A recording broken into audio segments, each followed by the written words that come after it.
আমার আহলে হাদিস বন্ধু কেউ থাকলে দাঁড়ান, আপনি তো সহিহ হাদিসের অনুসারী, এবার 6 রকম হাদিসের উপরে আপনি আমল করে দেখান। আপনি যদি হাত তোলেন 2 বার, আমি বলবো 3 বারের হাদিসও তো সহিহ। যদি হাত তোলেন 3 বার, আমি বলবো 4 বারের হাদিসও সহিহ। ওটা গেল কোথায়? 4 বার তুলেন, আমি বলবো 5 বারের হাদিস সহিহ। ওটা গেল কোথায়? 5 বার উঠান তো, আমি বলবো বাকিগুলা কেন মানেন না? আপনি যাবেন কোথায়? উত্তর দেন না। তো তুমি তো ইউটিউব দেখো, তুমি তো আলেমদের কাছে যাবে না। ইউটিউব দেখে তুমি সহিহ হাদিস অনুসরণ করো, তো তোমার সামনে যখন এই হাদিসটা আসবে তখন তুমি কি করবে? তখন তুমি কি করবে? তখন তুমি বলবা যে হুজুর আমি শায়েখের কাছে যাব। ও আচ্ছা, আলেমদের কাছে গেলে সমস্যা, শায়েখের কাছে গেলে আর ঈমান যায় না। আলেমদের কাছে গেলে ঈমান যায়, শায়েখের কাছে গেলে ঈমান যায় না। কোরআনে কারীমের মধ্যে অনেক সময় এক শব্দের অনেকগুলো অর্থ আছে না নাই? আমি উদাহরণ দিলাম না সালাত দিয়ে, এক শব্দের অনেকগুলো অর্থ হতে পারে। তো এখন আমি কোন অর্থটা মানবো? এখন কি এটা আমি আমার বিবেক অনুযায়ী যেটা খুশি সেটা মানবো, নাকি আমি রিজালুল্লাহর ব্যাখ্যা দেখবো? হাদিস শরীফের মধ্যে একাধিক বক্তব্য আছে একই আমলের। আমি শুধু একটা উদাহরণ দেই, কথা শেষ করে দিচ্ছি। এই যে নামাজের মধ্যে এরা বারবার এরকম হাত উঠায়, দেখেছেন?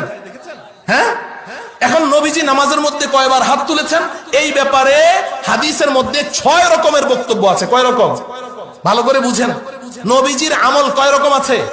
6 রকম। ইমামে বুখারী রাহমাতুল্লাহি আলাইহি বুখারী শরীফের মধ্যে যেই পৃষ্ঠার মধ্যে এনেছেন ইবনে ওমর রাদিয়াল্লাহু তাআলা আনহুর হাদিস, নবীজি নামাজের মধ্যে 3 বার হাত উত্তোলন করেছেন। তাকবীরে তাহরিমার সময়, রুকুতে যাওয়ার সময়, রুকু থেকে উঠে দাঁড়ানোর পরে 3 বার হাত উত্তোলন করেছেন। ইমাম বুখারী রাহমাতুল্লাহি আলাইহি বুখারী শরীফের যেই পৃষ্ঠার মধ্যে এই হাদিসটা বর্ণনা করেছেন, ওই পৃষ্ঠার নিচে আবার ইবনে ওমর রাদিয়াল্লাহু তাআলা আনহুর বর্ণনা সূত্রে আরেকটা হাদিস এনেছেন। নবীজি সাল্লাল্লাহু আলাইহি সাল্লাম নামাজের মধ্যে 4 বার হাত উত্তোলন করেছেন।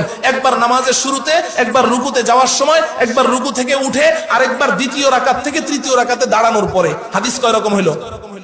কথা বলেন, কয় রকম হলো হাদিস?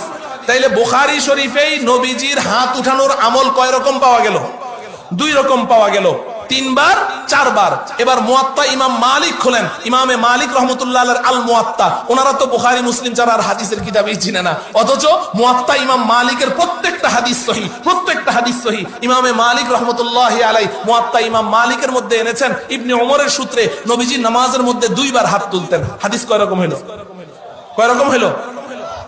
3 রকম। ইমামে বুখারী রাহমাতুল্লাহ আলাইহি হাত উত্তোলন সংক্রান্ত আলাদা একটা কিতাবই তিনি লিখেছেন, জুজউ রাফইল ইয়াদাইন। এই কিতাবের মধ্যে সহিহ সনদে ইমাম বুখারী হাদিস বর্ণনা করেছেন নবীজি নামাজের মধ্যে 5 বার হাত উত্তোলন করতেন। হাদিস কয় রকম হলো?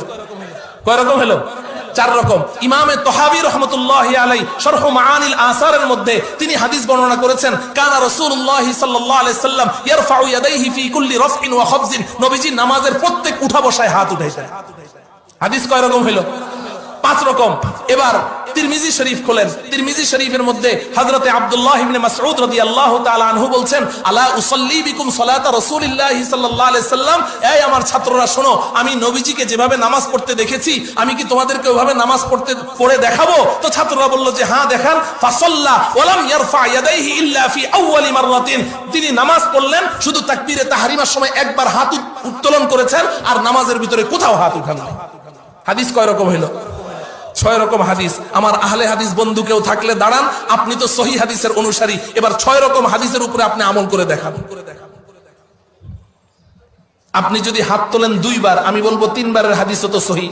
যদি হাত তোলেন 3 বার, আমি বলবো 4 বারের হাদিসও সহিহ। ওটা গেল কোথায়? 4 বার তুলেন, আমি বলবো 5 বারের হাদিস সহিহ। ওটা গেল কোথায়? 5 বার উঠান তো, আমি বলবো বাকিগুলা কেন মানেন না? আপনি যাবেন কোথায়? উত্তর দেন।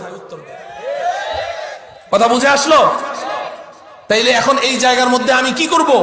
আমাকে অবশ্যই এমন একজন ব্যক্তির দ্বারস্থ হতে হবে, যার দ্বারস্থ হতে আল্লাহ রাব্বুল আলামিন আমাকে বলেছেন, ইয়া আইয়ুহাল্লাযীনা আমানু আতিউল্লাহ ওয়া আতিউর রাসূল ওয়া উলিল আমরি মিনকুম।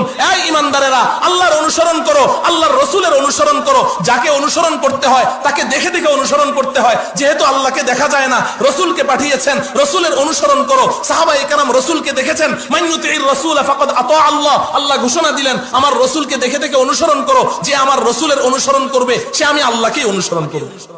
কিন্তু সাহাবায়ে কেরাম রাসূলকে দেখেছেন, আমাদের সামনে তো রাসূল নেই, এখন আমরা কাকে দেখে অনুসরণ করব? আল্লাহ রাব্বুল আলামিন আমাদেরকে কি একা ছেড়ে দিয়েছেন, না কোনো ব্যবস্থা রেখেছেন? কথা বলেন না কেন?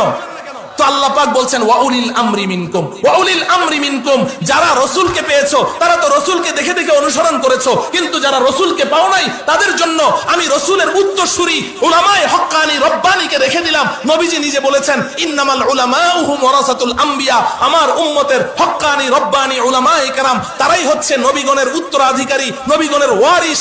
এই নবীগণের ওয়ারিসদেরকে দেখে দেখে অনুসরণ করো। ওয়াউলিল আমরি মিনকুম, তারা যেভাবে নামাজ পড়ছে ওটাই রাসূলের নামাজ, আর রাসূলের নামাজ মানেই হচ্ছে আল্লাহর হুকুম যেই নামাজ ওই নামাজ। কথা বুঝে আসলো?